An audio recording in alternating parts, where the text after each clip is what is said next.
Hey everybody, this week's Torah portion is Parshat Beshallach. It is the final encounter between the Jewish people led by Moses and the Egyptians led by Pharaoh.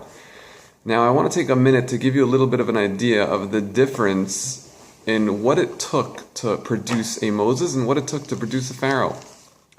Now there was a book written several years ago, an amazing book, written by Bronnie Ware, entitled The 5 Top Regrets of the Dying. Now, Bronnie Ware was a nurse for terminally ill patients, and she was there as they were dying for several years.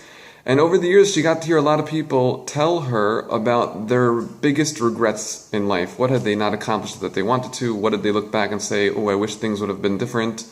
And she wrote a book about the top 5 things that people said they wish they wouldn't have done or they wish they would have done.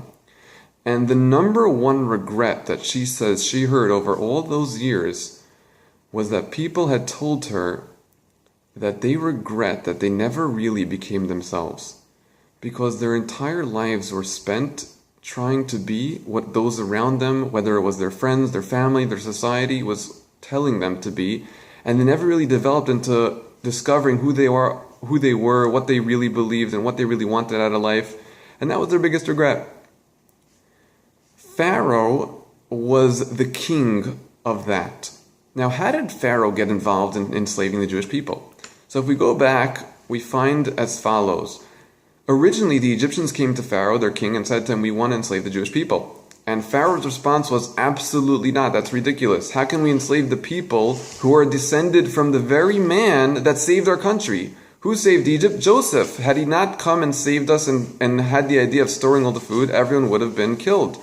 So we owe it to these people. They saved our lives. We can't. It would be completely ungrateful to enslave them. He said, absolutely not. And they kept pressuring him. And each time he refused. And eventually they got so fed up that they took him and threw him into prison. And he sat there for 3 months unwilling to budge. He said, I don't care what you do to me. I refuse to enslave these people. And had he gone a little bit longer, he probably would have gone down in history as one of the greatest people who ever lived, the man who refused to enslave a people. However, after 3 months, he finally caved in and ended up not only helping them enslave the Jewish people, but even when they wanted to let the Jewish people go, he stood firm and said, absolutely not. That was Pharaoh. Moses had quite the opposite reaction. When Moses found out he was Jewish, the first thing he did was go out to see what was going on with his brothers and sisters. And when he saw what was going on, he refused to sit back in the palace and just watch what was going on. He tried everything he could do to help him until eventually he got kicked out of the country for trying to help the Jewish people. Now, Jim Rohn famously said that there are 2 kinds of pain. There is the pain of discipline and the pain of regret. The pain of discipline is measured in ounces. The pain of regret is measured in tons. There are only 2 options. You can either have the pain of regret or you can have the pain of discipline, but you can't have neither. In order to become a Moses, it requires a lot of discipline. In order to become a Pharaoh, it requires a lot of regret. Whether or not you're a Moses or a Pharaoh often comes down to one big, huge decision that you have to make where everything's on the line. Moses had that time and Pharaoh had that time. That one decision led them in completely different lives, completely different destinies.